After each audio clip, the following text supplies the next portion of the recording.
Shalom, salam sejahtera para pemirsa dimanapun Anda berada. Kembali kita bertemu dalam video Sekolah Sahabat 10 menit yang pada pekan ini kita akan masuki pelajaran kedua dari seri cara menafsirkan Alkitab yang pada saat ini berjudul Asal Mula dan Sifat Alkitab. Dari rumah kediaman kami di perumahan The Icon BSD, Tangerang Selatan, saya akan bacakan ayat hafalannya yang tertulis dalam 1 Tesalonika 2 ayat yang ke-13, dikatakan demikian. Dan karena itulah kami tidak putus-putusnya mengucap syukur juga kepada Allah, sebab kamu telah menerima firman Allah yang kami beritakan itu, bukan sebagai perkataan manusia, tetapi dan memang sungguh-sungguh demikian sebagai firman Allah, yang bekerja juga di dalam kamu yang percaya. Firman itu bekerja di dalam kamu yang percaya. Dan firman tersebut bukanlah perkataan manusia, tapi perkataan Tuhan. Pekan lalu kita telah pelajari bagaimana Alkitab ditulis. 1600 tahun, kurang lebih 40 penulis. Nah, masalah sekarang adalah bagaimana kita memahami, memandang, atau menafsirkan Alkitab. Apakah kita meyakini bahwa Alkitab ini firman Allah? Saya mau kasih tahu saudaraku, menurut pelajaran ini, Alkitab mempunyai pengaruh besar terhadap kehidupan kita, terhadap pribadi kita, bahkan terhadap gereja kita, terhadap bagaimana kita berperilaku. Bahkan Alkitab sangat berpengaruh terhadap lingkungan kita. Kenapa? Karena kita mempelajari Alkitab berdasarkan iman. Beda kita mempelajarinya, menafsirkannya ketika saudara belajar biologi, fisika, atau kimia.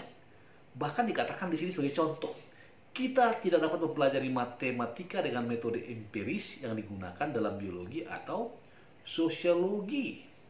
Dan juga kita tidak dapat mempelajari fisika dengan alat yang sama yang digunakan dalam mempelajari sejarah. Artinya apa? Kita melihat Alkitab ini sebagai suatu firman Allah, di mana kita harus benar-benar mengimani, sehingga tidak ada keraguan atau skeptisisme dalam diri kita. Nah, pada pekan ini kita akan masuk kepada 5 bagian. Hari Minggu kita akan coba pelajari wahyu ilahi atas Alkitab. Yang kedua, Alkitab merupakan inspirasi dan proses akan diberikan. Yang ketiga, hari Selasa nanti, firman Tuhan yang tertulis atau proses penulisan. Yang keempat adalah kesejajaran antara Kristus dan Alkitab yang kita ketahui dan kita yakini sebagai firman Allah. Alkitab katakan firman itu adalah Allah, Yesus. Dan yang hari Kamis, bagaimana memahami Alkitab dengan iman yang mengarah kepada penafsiran. Nah, saudara-saudara, kita akan mulai.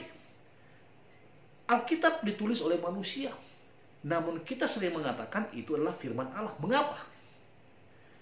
Apa yang Alkitab katakan tentang diri sendiri, dan bagaimana dia seharusnya kita menafsirkannya, dan bagaimana Alkitab ditulis. Pelajaran hari Minggu menekankan bagaimana Alkitab merupakan wahyu Allah.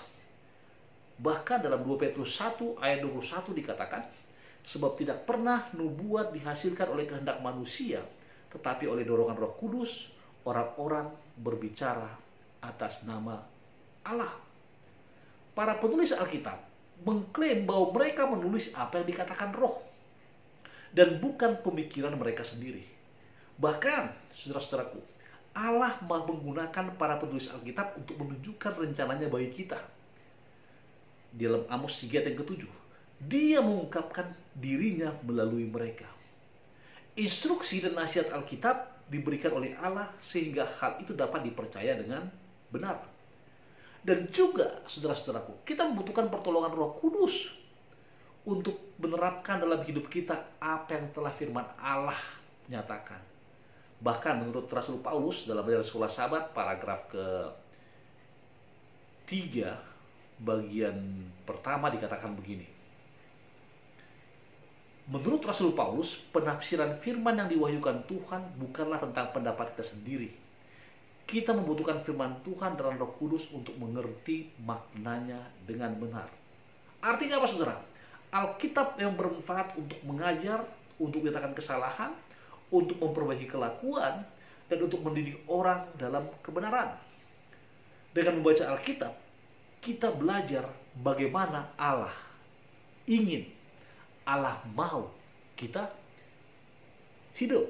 Nah, pertanyaannya sekarang adalah, kenapa sampai Tuhan campur tangan dalam penulisan Alkitab?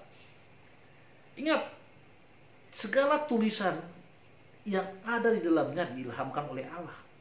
Bahkan pada sekolah sahabat mengatakan, ada keselarasan yang sempurna dari buku Kejadian hingga buku Wahyu. Hal ini karena Roh Kudus mengilhami semua penulis Alkitab. Cuma saudara bayangkan, Alkitab ditulis selama 1500 tahun. Namun ketika saudara melihat tema, melihat thought-nya, maka semua selaras. Hanya berbeda dari karakter penulis. Kenapa? Karena Alkitab ditulis, saudara-saudaraku, melalui inspirasi langsung. Allah berbicara dan Nabi menulis. Lalu yang kedua, menginspirasi pikiran, yaitu Allah mengungkapkan ide dan penulis menggunakan kata-kata mereka sendiri untuk menjelaskannya. Contoh dalam buku Amsal. Lalu yang berikutnya, inspirasi selektif. Penulis menyelidiki dan Roh Kudus menuntun mereka ke sumber yang benar. Inilah sebabnya mengapa Alkitab sangat bervariasi. Setiap penulis menjelaskan kebenaran Allah dengan cara yang berbeda. Ellen G. White dalam bukunya Selected Messages Volume 1 halaman 19 mengatakan begini. Kitab suci diberikan kepada manusia bukan dalam rangkaian ucapan yang terus-menerus, tetapi sepotong demi sepotong dari generasi ke generasi. Ketika Allah dalam pemerintahannya melihat kesempatan yang tepat untuk mengingatkan manusia di zaman yang berbeda dan di berbagai tempat, orang-orang menulis ketika mereka digerakkan oleh Roh Kudus. Lalu bagaimana proses penulisannya? Saudara-saudaraku, ketika saudara mempelajari firman Tuhan, maka Yeremia pasal 30 ayat 2 mengatakan, beginilah firman Tuhan Allah Israel, tuliskanlah segala perkataan yang telah kufirmankan kepadamu dalam suatu kitab.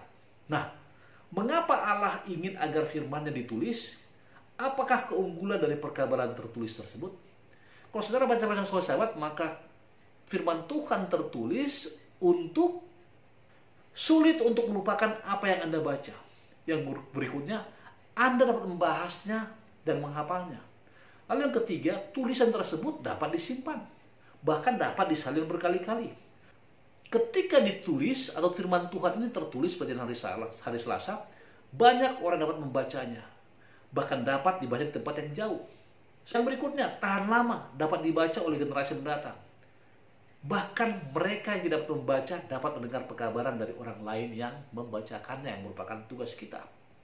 Dengan kata lain, berkat pekabaran tertulis dari Allah, hari ini kita dapat mengetahui kehendaknya dan menurutinya. Lalu saudara-saudaraku, kesejajaran antara Kristus dan Alkitab, saya mau katakan bahwa firman Allah yang menjadi manusia yaitu Yesus, dan firman Allah yang tertulis yaitu Alkitab. Keduanya memiliki asal supranatural. Itu sebabnya Yohanes 1 ayat 1 mengatakan begini. Pada mulanya adalah firman, firman itu bersama-sama dengan Allah, dan firman itu adalah Allah. Yohanes memperkenalkan Yesus sebagai inkarnasi dari firman Allah. Ada kesamaan antara Kristus dan Alkitab. Apa itu saudaraku? Yang pertama, keduanya memiliki asal supernatural atau adikodrati. Keduanya menggabungkan keilahian dan kemanusiaan. Yang ketiga, karya keduanya mencakup seluruh umat manusia. Yang keempat, keduanya datang pada saat dan budaya tertentu, tapi pekerjaan mereka melampaui ruang dan waktu. Yang berikutnya, keduanya turun ke tingkat manusia sehingga kita dapat memahami pekabaran mereka. Dan ada juga perbedaannya, yaitu Alkitab bukan penjemahan Allah, dan Alkitab tidak dapat disembah, namun Alkitab hanya bersaksi tentang Yesus. Yohanes 5 ayat yang ke-39. Lalu bagaimana memahami Alkitab? Bagaimana memahami Alkitab dengan iman? Ingat, sekali lagi, konteks iman sangat dibutuhkan. Penafsiran yang terutama harus kita ketahui ialah bahwa nubuat dalam kitab suci tidak boleh ditafsirkan menurut kehendak sendiri. Tidak seharusnya Alkitab dipelajari atau ditafsirkan seperti buku lain. Misalnya, higher criticism mencoba menafsirkan Alkitab dengan menggunakan struktur tanda bahasa dan mengabaikan unsur supernatural. Lalu bagaimana kita menafsirkan Alkitab? Ibrani 11:6 mengatakan, di atas segalanya kita harus ingat bahwa itu adalah firman Allah. Jadi iman diperlukan di sini. Roh Kudus mengilhami para penulis Alkitab dan kita harus membiarkan Dia juga mengilhami kita ketika kita membacanya. Karena kita harus berdoa sebelum membaca Alkitab, meminta inspirasi dari Roh Kudus agar kita memahaminya dengan benar.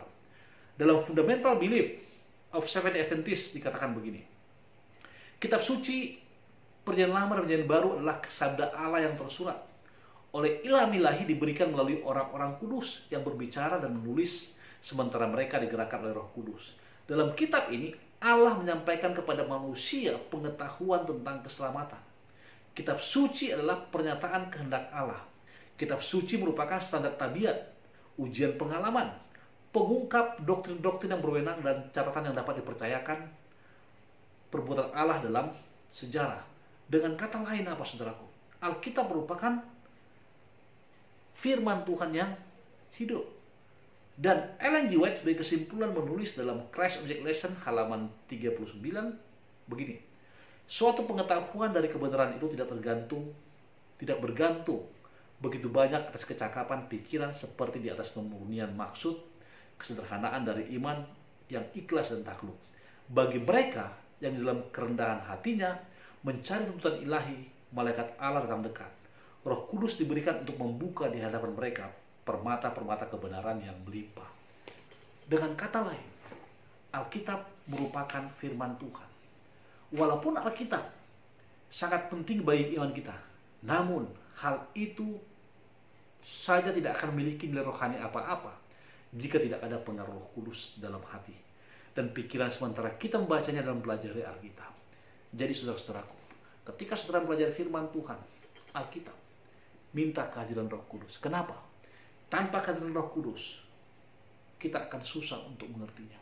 Namun yang paling penting dari semuanya, bagaimana kita menghidupkan apa yang Alkitab tulis, yang merupakan teladan Yesus ketika Dia hidup di dunia ini.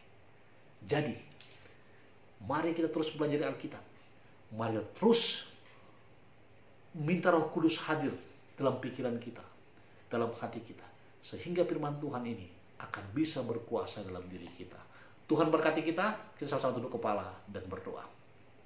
Bapa di sorga, terima kasih Tuhan karena berkat-Mu, terima kasih karena rahmat-Mu, berkati hamba-Mu, demikian juga para pemirsa dimanapun mereka berada. Terima kasih Bapa karena kami percaya Engkau akan mendengar doa kami, ampunkan dosa kesalahan kami, lalu kami berdoa. Amin.